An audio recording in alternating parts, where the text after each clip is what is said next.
Well, joining me to discuss is Eberhard Kienle, a research director at CNRS. Thank you so much for taking the time to speak to us today on the program.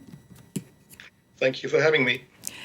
So the ceasefire deal that's been struck is rather similar to the one proposed by Biden back in May, but it's only taking place now. So would you say Trump was the catalyst for this outcome?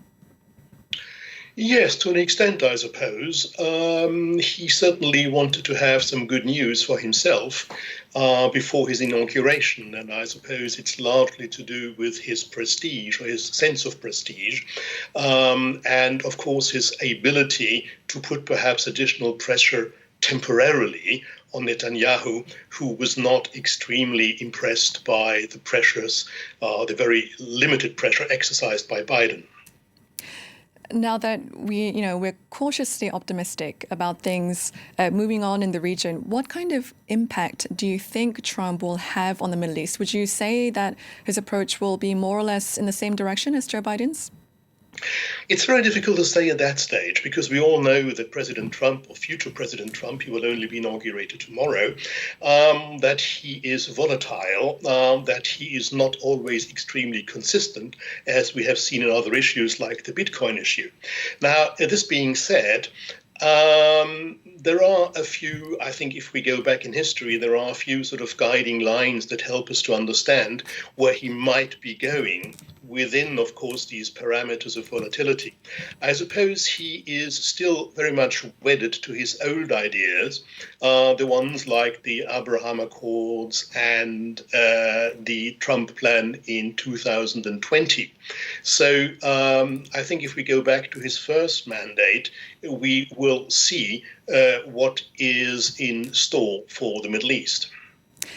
It's more or less in the same vein as what you said, but, under the first Trump administration, the U.S. recognized Israel's sovereignty over the Golan Heights. He also, recognized Jerusalem as the capital and closed the PLO office in Washington as well. I mean, are we likely to see this sort of hardline approach continue then? I suppose this is the most likely option. Again, we don't quite know. But if some pressure was exercised or exerted on Netanyahu this time round, that does not mean that the American plans and the Trump plans for the Middle East are, say, hostile to what the current Israeli government considers as its interests. So indeed, I think deals in the Israeli-Palestinian affairs that will be proposed or suggested will be much more in the Israeli interest than in the Palestinian interest. Now, let's talk a bit about Trump's ties with the Israeli government, because we've heard reports that his son-in-law, Jared Kushner, has doubled his stake in a financial firm that stands to, gain from financing illegal Israeli settlements in the Palestinian territory. I wonder what you make of this.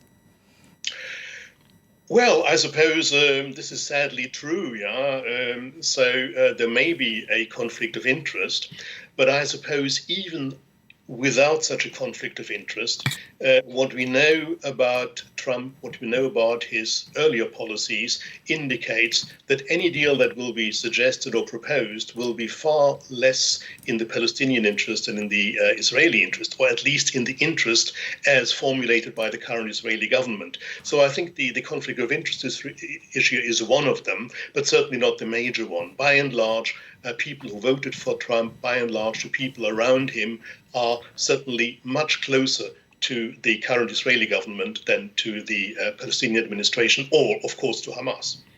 And how do you think the U.S. Support for annexation impact Israel's relations with its Arab neighbors, particularly, those involved in the Abraham Accords?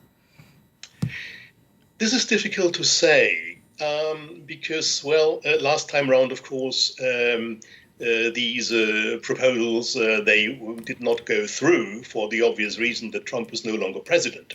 Now, we remember also that in the old days, Saudi Arabia was, not divided, but it was sort of not entirely opposed to these ideas. And I suppose the Saudi government at the time would have accepted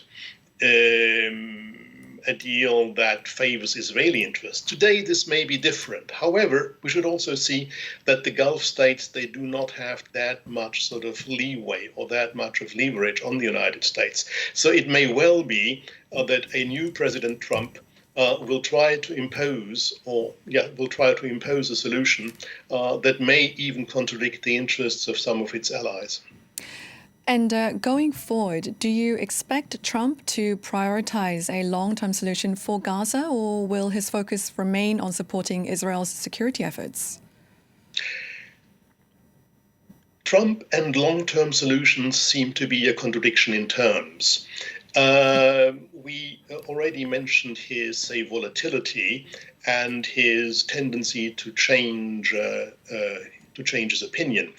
Now, I don't think that Trump is at this particular moment thinking about a long-term solution. He is thinking about a short-term solution, which will help his inauguration, which will help him in the early days of his new mandate.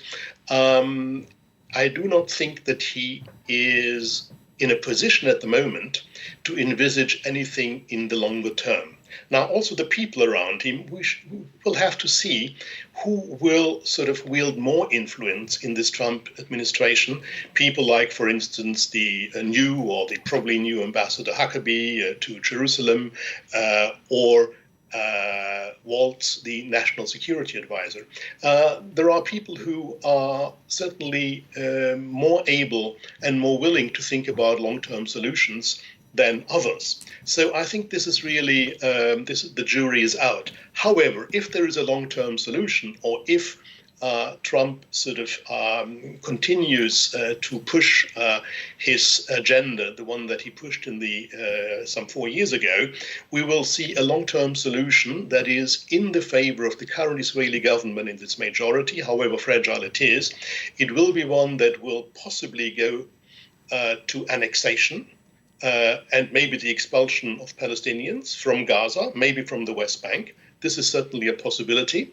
There is a possibility also that we will move, if reason prevails in Washington, that we will move to some sort of two-state solution, something, however, that will be not two states as we imagine them normally, but one state, Israel, and a statelet, which would be Palestine, as envisaged under the first Trump plan. Now, there is also possibly what I would call the latest Blinken plan, a solution that he sketched out a few days ago at the Atlantic Council, which would involve the Palestinian Authority, which would involve non-Hamas representatives from Gaza, which would involve international forces from Arab countries and abroad, either as well in a sort of transitory government and in a transitory security force. However, I think, however difficult this would be to put in place, it's not something that is likely to win the favors of Trump. So I suppose the sort of less favorable options for the Palestinians are more likely. And just lastly, if you will, how would you characterize Trump's strategy vis-a-vis Iran? Are we likely to see a continuation of the maximum pressure approach we saw during his first administration? Again, with the caveats earlier made, we are not sure. Still, this is very likely. Now, Trump in general, so far we have seen, is not somebody who would like to go to war. I think his instincts, his ideas is to put pressure through economic pressure, blockades, sanctions, and so on and so forth. I think this is the general approach, and that's, I suppose, what he meant if all hell might break loose in the Middle East, that he would resort to these sort of issues or to these sort of techniques. However, with Iran, I think there may be an exception, and indeed, maximum pressure may go as far as war. Eberhard Kienle from CNRS, thank you so much for taking the time to speak to us on France 24 today.